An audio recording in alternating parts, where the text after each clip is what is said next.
चलो भैया नेक्स्ट उदाहरण देखो, जो भी मोस्ट इंपोर्टेंट है। एक बेरे परीक्षा में जब जाओ उससे पहले नजर मान लीजिए या हमारा वीडियो देख के चले जाइयो, ठीक है। क्वेश्चन कह रहा है, मान लीजिए कि L किसी समतल में स्थित समस्त रेखाओं का समुच्चय है और रिलेशन दिया हुआ है L1 L2, जहां पर L1 L2 पर लंब है। समुच्चय L परिभाषित एक संबंध है, तो इसे सिद्ध करो कि R जो है वो सममित तो है किंतु स्वतुल्य और संक्रामक नहीं है, ठीक है। इसमें क्या है दिया है, क्या दिया है, रिलेशन ऐसो दाव है, रिलेशन R बराबर L1 L2, जहां L1 L2 पर लंब है।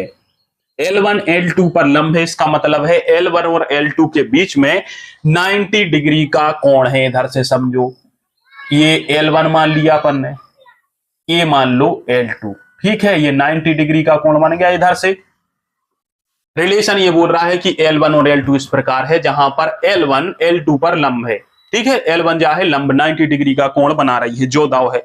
अब इन्हें सिद्ध करो, तुल्यता संबंध नहीं कहीं न जा बताइए हूं, बता दे कि जो भैया सम्मित तो कण है मगर जो सौतुल्य और संक्रामक ने कण है। अपन पूरे डेफिनाई करने पहले तो सबसे पहले देखो सौतुल्य। सौतुल्य के लिए क्या होता है अपन को पता है, ए बिलोंग्स टू आर होने चाहिए। अब यहां पर ए की जगह पर L1 है, तब क्या L1 बिलोंग्स टू आर होगा? ये हो चेक करो, क्या L1 और L1 भी रिलेशन के अंदर आ रहा है? मतलब ये को क्या कह रहा हूं, क्या L1 के ऊपर लंब है? रिलेशन को मतलब तो जो ही है कि यदि L1 L2 है तो L1 L2 पर लंब होगा। तो इससे जो कह रहा है अपनो सौतुल्यता को संबंध L1 मतलब क्या L1 L1 के ऊपर लंब है। इधर से देखिए उतना, क्या जो L1 है जो खुद के ऊपर लंब है, कोनो रेखा खुद के ऊपर लंब हो ही नहीं सका है। कैसे हम खुद L1 के साथ क्या 90 डिग्री का कोण बना रही? नहीं बना रही। L2 के साथ बना रही, क्योंकि दो रेखाएं चाहने पर है, जिसके कारण से अब चूंकि देख ले, अपन लिखिए चूंकि L1 खुद पर लंब नहीं हो सकती, ठीक है। कैसे खुद के ऊपर खुद 90 डिग्री को कोण कैसे बना दे तुम? तब यह है सौतुल्य नहीं होगी, ठीक है। समझ में आई कैसे? सौतुल्य की डेफिनेशन रही थे कि जो का छुए में दाव है संबंध वो ये एक अवयव के बीच में भावचर्य, मतलब L1 और L1 के बीच में भी वही संबंध, या माने L1 खुद के साथ है लंब भावचर्य। अब खुद के संग लंब तो उज्जै ने कहा खुद के साथ लंब नहीं हो सकती कभी, तो यह सौतुल्य नहीं है। अब जो जा कह रहा हूं सम्मित तो है, तो अब सम्मित देखो कैसे उज्जै सम्मित, ठीक है।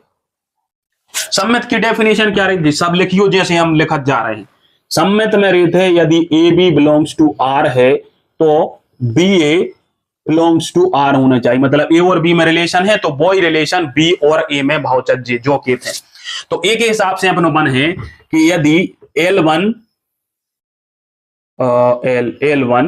L2 बिलोंग्स टू आर है तो L2 और L1 बिलोंग्स टू आर होनी चाहिए। अब ये भाषा में क्या है, L1 L2 belongs to R है, को मतलब क्या है, L1 लंब है L2 के ऊपर, तो क्या L2 L1 के ऊपर भी लंब होगी?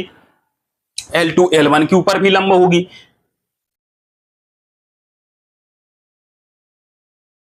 कैसे? जब दो रेखाएं ऐसी हैं, जी दिख रही है ऐसी, जाए के ऊपर रखी है 90 डिग्री, L2 भी तो 90 डिग्री को कोण बना रही है के ऊपर। लंब का मतलब जो ही होता है कि एक रेखा जब दूसरे रेखा के साथ 90 डिग्री का कोण बनाए, 90 अंश का कोण बनाए, समकोण कोण बनाए, तो वह है उस रेखा पर लंब होती है। अब यदि इसे देखो, L1 तो L2 पर बना रही, L2 भी बिल्कुल ऐसी रखिए, जा भी L2 भी बना रही है ऊपर 90 डिग्री, चाहिए साइड से देख ले चाहे ये तरफ से देख ले, तो इतना अपन लिख सकते हैं चूंकि भैया L2 L1 से 90 डिग्री का कोण बना रही है तो यह L1 पर लंब है, ठीक है। तो यह रिलेशन सम्मित है। और जो भैया बहुत महत्वपूर्ण क्वेश्चन है, ये छोड़ के मत जाइयो, ये एक बार पढ़ के जाइयो। कैसे? जब दो रेखाएं में से एक रेखा किसी के ऊपर लंब हो तो दोनों रेखाएं एक दूसरे पर लंब होती हैं। बस 90 डिग्री को कोण चाहने, बाकी सब चूल्हे में गाओ।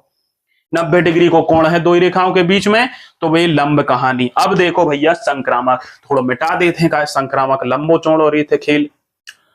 देखो ये सबसे ज्यादा लफड़ा वारों काम इनमें रीत है संक्रामक आई। संक्रामक में हमेशा 3 अवयव मान के चलो, नहीं या तो मानने पर है। तो अपन ने मान लिया L1 L2 था, अपन ने मान लिया कि भैया चलो L1 है ही, L2 है ही, L3 और मान लिया कि ये रिलेशन R के अवयव है। तब देखो ये भी BC और CA रहता है संक्रामक का, तो इसमें क्या होगा कि L1 और L2 बिलोंग्स टू R हैं, तो हुई है जो ऊपर ही दाव है।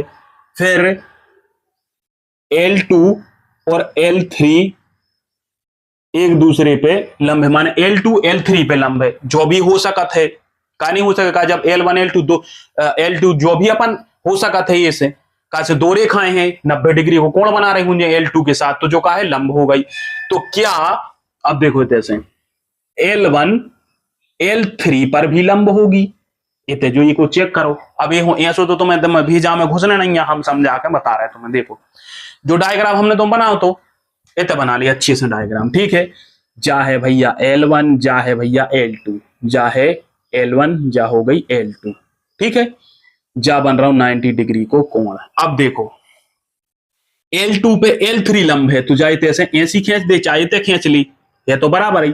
जा हो गई L3, ठीक है, जा हो गई L3, जाए थे L2 के संग 90 डिग्री को कोण बना रही। एक को मतलब तो जो ही है L2 L3 को मतलब क्या है, L2 लंब होगी L3 पर, और जा कैसे होते जब L3 इतने लिखो और इतने लिख दो तो कहां से आ रही है L3, जब L2 L3 पे लंब है, L1 L2 पे लंब है, तो क्या L1 और L1 जो है वह L3 पर लंब है नहीं, L1 और L3 को दूर दूर तक कछु है नहीं, और आगे यदि तुम बड़े हो तो जब L3 ऐसी चली जाए और L1 ऐसी चली जाए, ये दो तो समांतर हो रही। तो इनमें क्या है, क्योंकि L1 व L3 समांतर हो जाएंगी, समांतर होंगी, तब यह संक्रामक नहीं होगा। इतने समझ में आ रही तुम्हें। ये बारी रेखा जैसे और आगे तक बढ़ा दे, L1 हो ही बढ़ा दे, तो ये दो तो समांतर हो जाए, ऐसी ऐसी नहीं हो जाए, ऐसी ऐसी तो ये समांतर हो जाए, लंब तो हो नहीं रहा।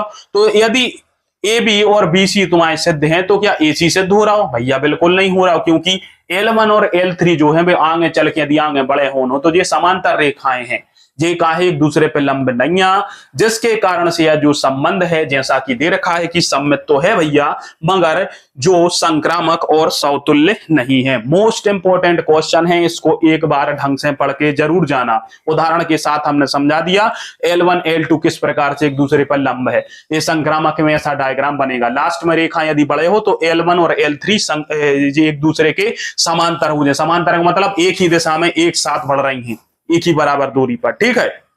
तो मोस्ट इंपोर्टेंट उदाहरण है। अब एक कछु उदाहरण और बचे हैं, पढ़ा के आगे की प्रश्नावली देख ली।